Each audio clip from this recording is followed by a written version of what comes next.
রিচার্জটা না ও কোথায় লস হইলে না বুঝতে নগদ নগদ তুললি ভালো সব কালেকশন নগদ হবে ওই রিচার্জটা মানে এখনই কালকে মেরে দিবি আমি হ্যাঁ নগদই হবো সবকিছু তার মানে আমার অ্যাক্টিভটা যদি আমার কালকে যদি হয় তাহলে আমি লস গেল তার মানে আমি কই জিও রিচার্জ শেষ হওয়ার হাতে হাতে মানে জিও টু জিও ফোন চলে থাকে হ্যাঁ আর এয়ারটেলে রিচার্জ শেষ মানে ফোন কাটা দেয় ঠিক আছে এই তো তাই না তখন বস্তুটা রিচার্জ শেষ হয়েছে আমি যদি এয়ারটেলই করি তাহলে এখান থেকে করা যাবে না এই যে রিচার্জ যে শেষ হয়েছে ডাইরেক্ট আমি এয়ারটেল রিচার্জ করলে হবো না আমার এয়ারটেল রিচার্জ করতে আর হইতেছে না তার মানে আমার সিমটা তো আমার জিও হয়ে রয়েছে তাই না হ্যাঁ এখন আমার জিও সিমে তো আর এয়ারটেলে টাওয়ার পাবো কি তা কিন্তু পাইবো না এই জন্য মানে সিমটা মানে এয়ারটেল বানান না ওবা যদি হইলো নি তাহলে তো আমরা সিম দিলাম না হনো আমি এখন একটা কথা কই টেহা 200 আর এই যে রিচার্জ নাই যে টেহা 200 রিচার্জ করা লাগবো আর কামটা তোমরা এখনই করে দিবে তাই না এখন মানে কি আমি তো মানে বাড়িতে হ্যাঁ তাহলে রিচার্জটা তো করবে নি রিচার্জ তো আমি সামান রাখতেছি নি না না যদি কালকে তো যামুই কালকে যাই রে বানা দেই সকাল টাইমে তার মানে না ভাই আমারটা জিও আসলো কিন্তু হ্যাঁ এয়ারটেল করছি বুঝছো অ্যাক্টিভের একটা প্রবলেম হয় হ্যাঁ এই জন্য অ্যাক্টিভের যেটা প্রবলেমটা এটা খালি আমার বিলা না কাস্টমারের সবেরই কথা আছে বুঝছো আমি এই জন্যই কইছি আমার অ্যাক্টিভের প্রবলেমটা আছে যেমন আমার 13 দিনে অ্যাক্টিভ হয় তাই না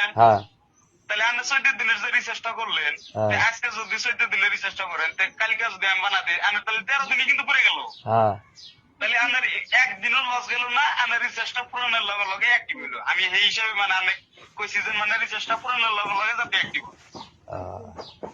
আমার যাতে বেজাল না হয় বুঝছেন এখন যদি আমি বেজালটা করে দিই যেমন আমার 2-3 দিন রিচার্জ ছাড়া থাকা লাগলো তাহলে আমি কি আর আন্না করোনা যাই বানাতে হাম আপনারাও কিন্তু করবেন যে মানে এই সিমটা বানাতে মানে কয়েকদিন থাকা লাগে রিচার্জ ছাড়া দরকার নাই থেকে বানাবো না এই কষ্ট করে থাকার দিন না মোবাইল একটা যে সিম বানায় না ভাই সিমটা কি বসা রাখতে পারছে না পারাপক্ষে গরিবের কারণে হে পয়সা পাতি কম থাকার কারণে হে কতগুলো মানুষ রিচার্জ করা পারে না তাই না এটার কারণে হে দেরি হয় অফিসালরা তো বোঝে না ফোন করে কবো ভাই রিচার্জ শেষ রিচার্জ করো তাই কব না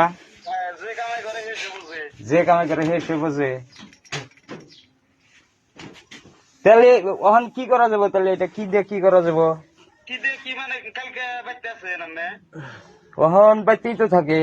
বাইতে থাকেন না আজকে আপনি একটা কাম করেন 200 একটা রিচার্জ করেন তাহলে তার মানে মাসে আমি পাঠাতে দিছি না তার মানে যদি মাসে যদি পাঠা দেয় কি না কোনটা যদি কোনটা করে দেয় মানে আমি পেছন পারতেছি আমি যদি ও আর এক করে দেয় এই জন্য বললাম তাহলে মানুষের পাঠা না দিয়ে আমি করে দিই কালকে তাহলে থাকিয়া করবো না বলে ভাই করবো না বলে থাকিয়া তার মানে ওই সিস্টেমটা যদি তুমি আজকে করে দিতে তার মানে এই হচ্ছে এরকম গরিব মানুষ এই যে বাড়িওয়ালা যা মানুষের ভেতর দিয়ে একটা বাসন টাসন মাইজা পায় তাদের সংসার চলে ভাই বুঝছো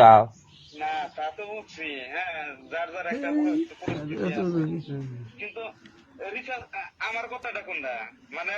আমারও তো নিয়েছেন আমার কি ভালো যদি আমি কই দ্বিতীয় করে খাস রিচার্জ 10 পয়সা কম দেবো না এটার কয়া কি তাহলে করলেন করার পরে এখন যদি কালকে যদি বানা দেই তাহলে 15 দিন আমি মারি গেল না তাহলে রিচার্জ করলে তো বানাম না এখন যদি রিচার্জ করলে তো যদি না বানান তাহলে তো আর কিছু করার নাই ডবল রিচার্জ করে কি করবেন মানে রিচার্জ করা হয় না তার মানে রিচার্জ করা হয় না বুঝছেন এই জন্য আমি আঙ্কেল কইছিলাম যে মানে রিচার্জটা না থাকলে খেলা হয় না করি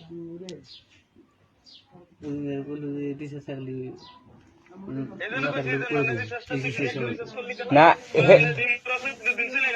সেদিনকে বলে কইছিল রিচার্জ ছাড়াই হবো কোনায় রিচার্জ তো মানে নেট থাকা লাগে যে তাহলে আবার পুত্র কয় কি আছে একদিন থাকলে হইলো নি রিচার্জটা নাই যে মানে একদিনও না যদি আপনার যদি 1 ঘন্টাও যদি রিচার্জ থাকে